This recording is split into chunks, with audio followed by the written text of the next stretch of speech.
নমস্কার বন্ধুরা, রোমা টেরেস গার্ডেনে তোমাদের সবাইকে অনেক অনেক স্বাগত। বন্ধুরা, এই যে দেখতে পাচ্ছ আমার হাতে, এটা হচ্ছে কালো কচু। আমি এই কালো কচুগুলো গোড়া শুদ্ধ উঠিয়ে নিয়ে এসেছি, আর কিছু নিয়ে এসেছি মাটি।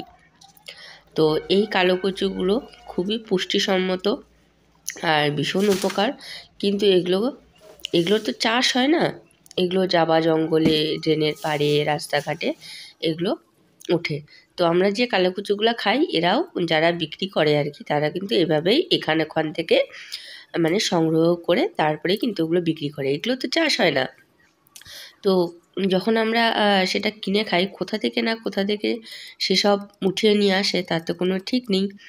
তার জন্য আমার মনে হলো যে আমি যদি এগুলো উঠিয়ে নিয়ে এসে বা সুন্দর করে একটা ফ্রেশ পরিষ্কার জায়গায় চাষ করি, তাহলে হয়তো মানে জিনিসটা স্বাস্থ্য গুণটা আর একটু বেশি বেড়ে যাবে।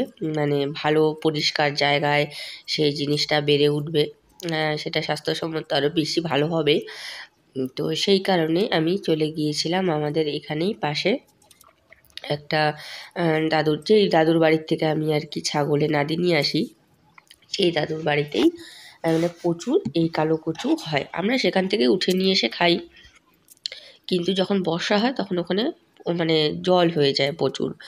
আর তার জন্য আমি ভাবলাম যে এই গুঁড়িগুলো উঠিয়ে নিয়ে আসি, আমি বুনে দিই, তাহলে পরে আমি এখান থেকেই উঠিয়ে খেতে পারবো। আর ভালো করে সার ঠার দিয়ে করলে ডগাগুলোও বেশ মোটা মোটা হবে। তার জন্য আমি এগুলো উঠিয়ে নিয়ে এলাম। দেখছো আমি কিন্তু গাছের থেকে সেই যে গুঁড়িগুলো আছে গুঁড়িগুলো কেটে নিয়েছি, বাদ দিয়ে দিয়েছি গাছের থেকে।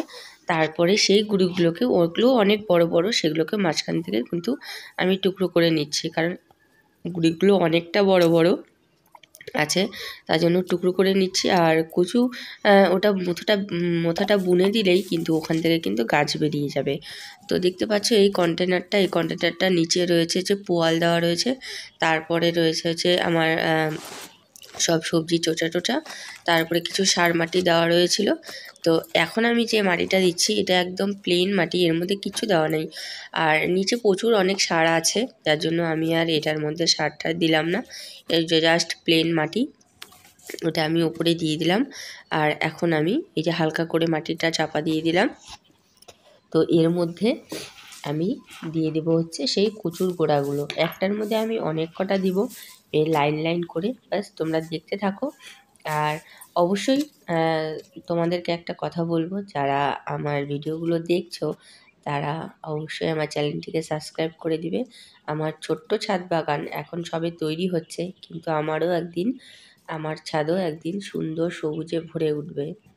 আর তোমরা যারা প্রথম থেকে আমার ভিডিও দেখছো, তারা কিন্তু একদিন দেখবে যে আমার ছাদও বেশ সবুজে ভরে গেছে, ফল ফুল সবজিতে ভরে গেছে। তো যারা আমার ভিডিওগুলো দেখছো তাদেরকে অনেক অনেক ধন্যবাদ।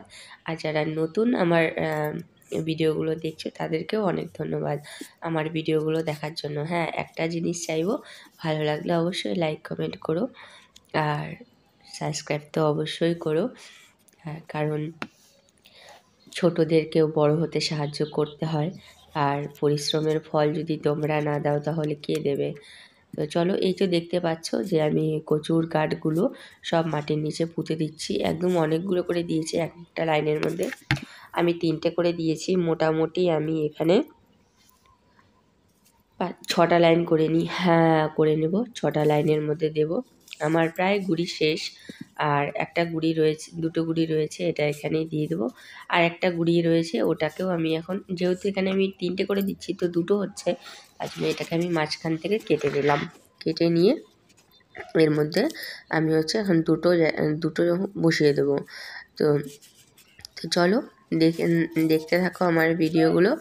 তো এই তো দেখো আমার সমস্ত কিছু হয়ে গেছে। এবার এর উপর দিয়ে আমি হালকা করে আবার মাটি চাপা দিয়ে দেবো, যাতে গুঁড়িগুলো একটু ভেতরের দিকে থাকে।